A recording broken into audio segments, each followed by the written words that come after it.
I believe in soccer in America. I come to play here because I know in few years we'll have a good team in America.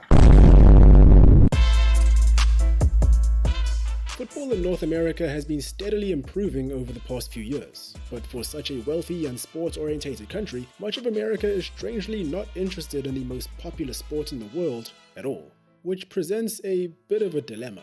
But fear not. What's a tried and tested way to get the masses interested in a product? Why, attach a star-studded public figure to it. That always works, right? Zlatan Ibrahimovic moved over to LA Galaxy in 2018, made a lot of noise, scored a belter on his debut, and dipped. 11 years prior, in 2007, David Beckham came in. Great player, great career, star power, brand awareness, we know the deal. Having said that, no other player has had quite the same impact on football in America, and very arguably the history of football as a whole, than the greatest player in World Cup history, Pelé. Although in his case, the location was New York, and the year was 1975. The impact Pelé had on the sport was tremendous, for all the right reasons and all the wrong ones. He directly caused an insane surge in the popularity of the sport. However, on the flip side, albeit indirectly, he contributed heavily towards its downfall. Now, it wasn't actually his fault, and he didn't actually do anything wrong, but it is what it is. And at the same time, he was nowhere near the only reason for what went down.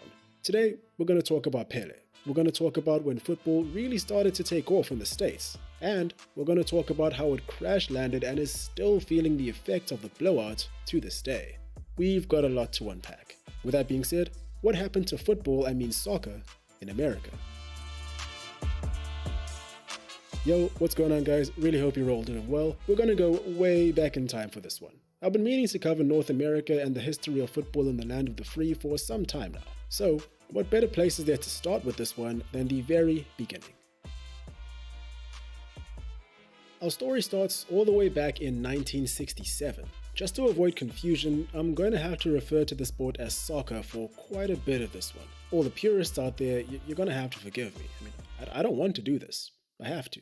Soccer in America was nothing to be impressed by at this point in history. Leagues had been around stretching back to the late 1800s, but this was nothing to write home about. However, after millions of Americans had tuned in to watch the 1966 World Cup, proving that there was tangible interest in the sport, an opportunity had presented itself to a group of investors. Following a few failed attempts at establishing a nationwide league, a few failed franchises, and a lot of money lost along the way, on the 7th of December 1967, the two most prominent leagues in the country joined forces. The National Professional Soccer League, or NPSL, and the United Soccer Association, or USA, no, I'm not joking, merged to make way for the NASL, the North American Soccer League. Things didn't start out great. There was a lot wrong with the league early on. In an attempt to kickstart the professional scene they were going for, several foreign players were brought in pretty much immediately. By the end of the first season, there were only 13 American-born players across the 17 teams. Foreign players were pretty much running the show. Oh, I'm so sorry, this is so strange. For a second I thought I was talking about the English Premier League. Anyway, in this scenario, local fans found it difficult to identify with players of foreign backgrounds, which didn't help with drumming up interest. Low ticket sales, coupled with low TV viewership and the inability to appropriately show adverts mid-game, much like in other American sports, meant that several teams went out of business within less than a year. Seriously, apparently commercials were overlaid onto the screen while the ball was in play. You see guys, YouTube did not do it first. In all seriousness, I joke. But off the bat, things weren't looking good for the NASL. So there was a slow start, but as the years ticked on, the NASL actually experienced a very impressive resurgence. There were several reasons for why football was growing in the States, but there was one big reason. Somehow, the boys over at New York Cosmos had convinced the most famous player to ever step on a pitch at that point to sign on for them, Edson Arantes do Nascimento. Pelé. How'd they do that?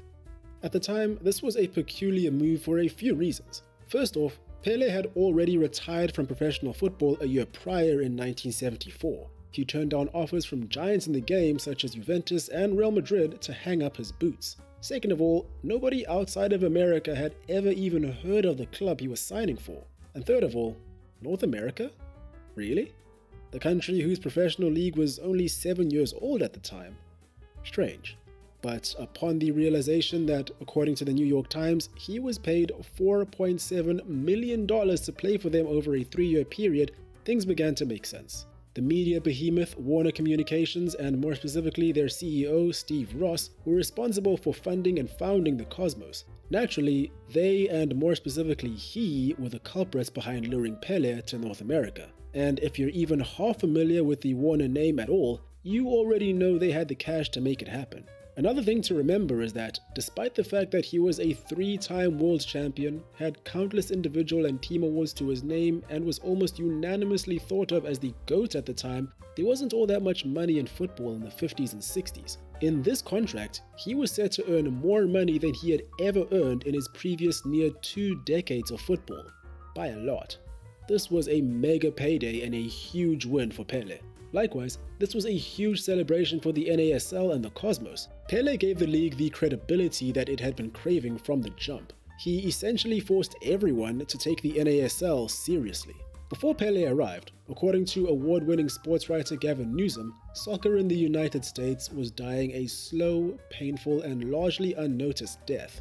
He went on to say that soccer, according to an unnamed writer at the time, was just a game played by commies and fairies in short pants. Which is one of the funniest sentences I've ever read out loud. You can tell this comment was made long before cancel culture ever existed.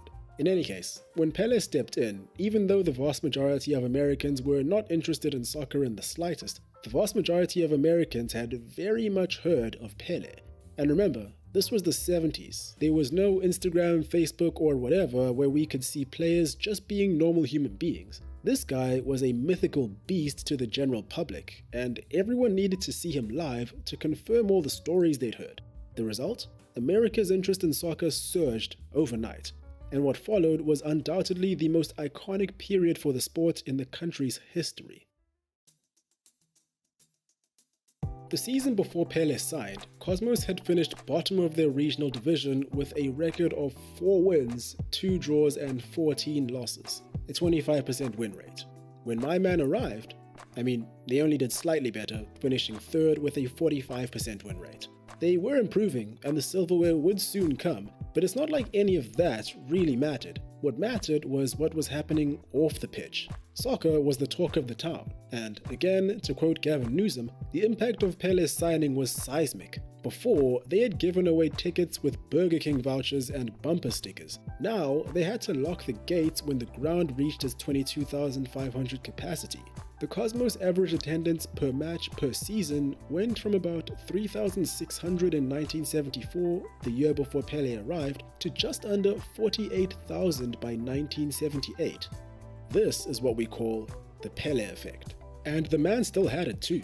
31 goals in 56 appearances in the league over his 3-year tenure was a great return, in all honesty, as was an NASL MVP award in 1976. And after the success they saw with Pelé, several other star players came pouring through, most notably Italian striker Giorgio Chinaglia from Lazio, who was one of the best strikers in the world at that point, and Franz Beckenbauer, who was Franz Beckenbauer. And all of a sudden, the wins came pouring in. A star-studded team that was actually performing to their potential? Now that's pretty good.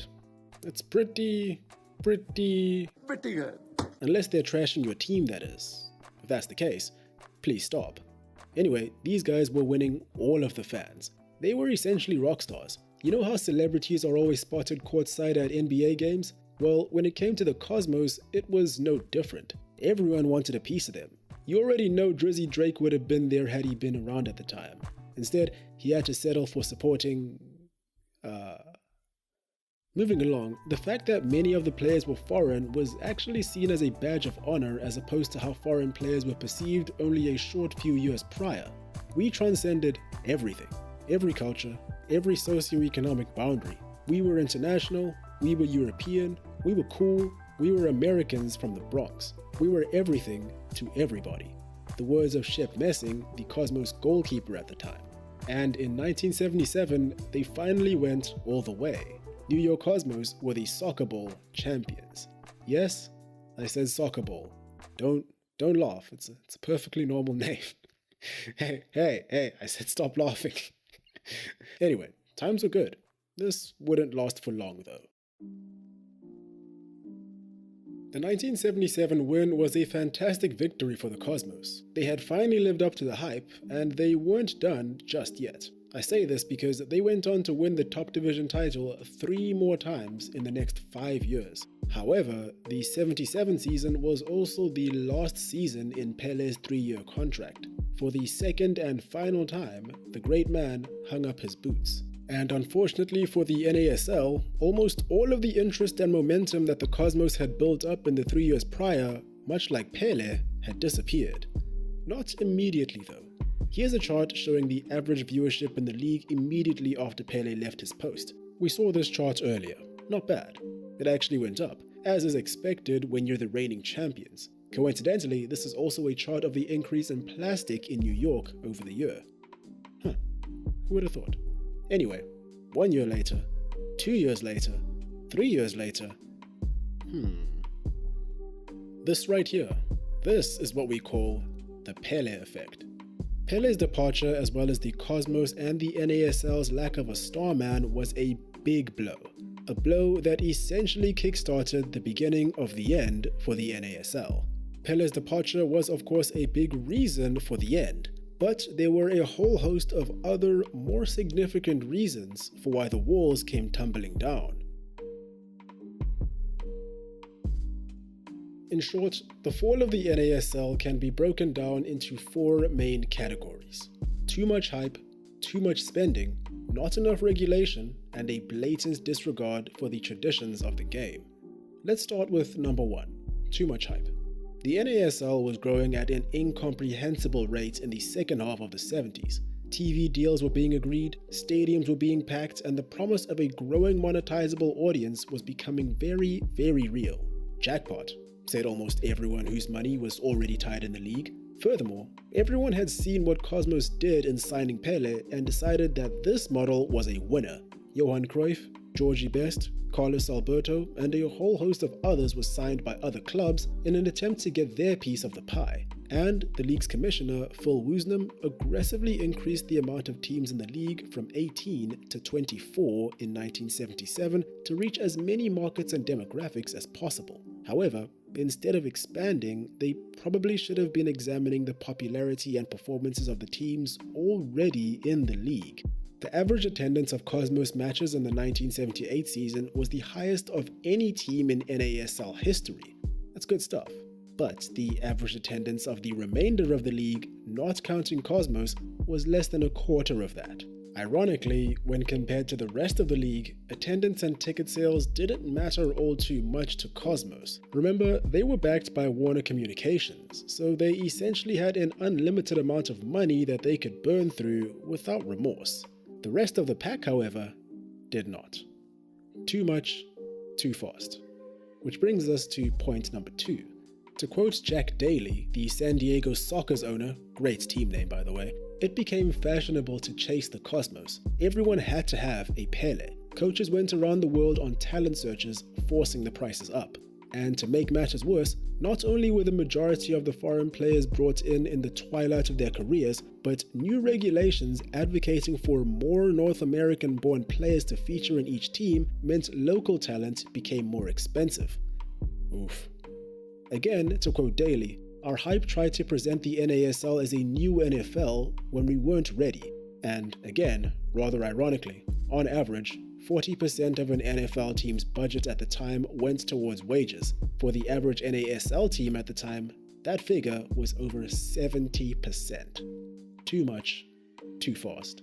Moving over to point number 3. The owners of the new clubs that were being brought into the league over the years were not subjected to any formal vetting at all. If they had the cash, they were in. And many of them were the Silicon Valley millionaire type that had likely never seen a match in their life. Spending was frivolous, unguided, and had dire consequences. In the 1981 season alone, it's been reported that every single team made a loss. A total loss of roughly $30 million is the figure that's being quoted. A tremendous sum of money in 2022, a gargantuan amount of money in the early 80s. The salary cap was introduced at the onset of the 1984 season, but at that point, it was too little, too late. We spent too much money trying to market teams as if they were instant big league franchises before the attendance and money justified it. Chicago Sting owner Lee Stern. And finally, point number 4. Another factor which largely influenced how people viewed the league was its inconsistency in rulemaking and alteration of long-standing football traditions. The majority of American sports are high-scoring affairs, so soccer was a deviation from the norm that the decision-makers of the NASL felt was a crutch. To minimize offsides calls, a rule was put in place that stated that, instead of using the halfway line as the point where no offsides could be called, a line 35 yards from each goal was the new cutoff. The clock counted down instead of up to align itself with how time is kept in other North American sports. To prevent draws, penalty shootouts were added for all games that ended in a tie. The number of points awarded to teams for wins varied considerably season after season, and teams were even awarded extra points for scoring goals. This was all so very wild. From a fan perspective, I fully understand why people were clocking out. The NBA, NFL, and MLB have all gone through rule changes as time went by, but they were all rooted in their own unique identity. From what it seems, the NASL was never sure who or what it really was, constantly trying to change the rules and do anything to get eyeballs on its product. A failure, and deservedly so. Drained, demoralized, and broke, team after team closed operations, and by 1984, the NASL was no more. The NASL should act as a cautionary tale for any and every ambitious organization in the world, sporting or otherwise. Be wary of exponential growth, because sometimes it really is too good to be true. The irony in all of this is that soccer was actually getting popular in the States, and millions of children and adults alike were really getting into it. That, aided by the USA's hosting of the 1994 World Cup, paved the way for the formation of the MLS. And for all the rule changes and inconsistencies, we actually have the NASL to thank for a few very prominent aspects of the sport. To make players easier to identify, they are credited with being amongst the first to print names on the back of shirts. They are also credited with being amongst the first to do away with the back pass rule where goalkeepers could pick up back passes. And the strict salary cap on players that keeps MLS clubs spending in check was likely heavily inspired by the NASL. And I wouldn't be surprised if their spending didn't influence the decision-making of other major leagues around the world too. Anyway, this entire video and all my blabbering is just to say that Pelé was 100% to blame for all of this, as he ruined football in America. Kidding, that's obviously not true, but it's a pretty decent hook to a story, isn't it? And there we have it. We all know that the concept of bigger is better is highly synonymous with America.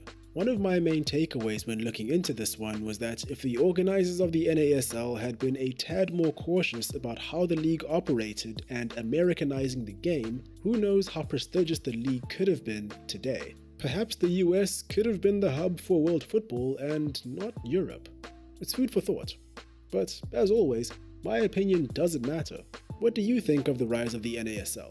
What could they have done better? Let me know your thoughts in the comments below. That's all from me today. This may have been one of my favorite videos to make. Really hope you enjoyed. Cheers, and I'll catch you in the next one.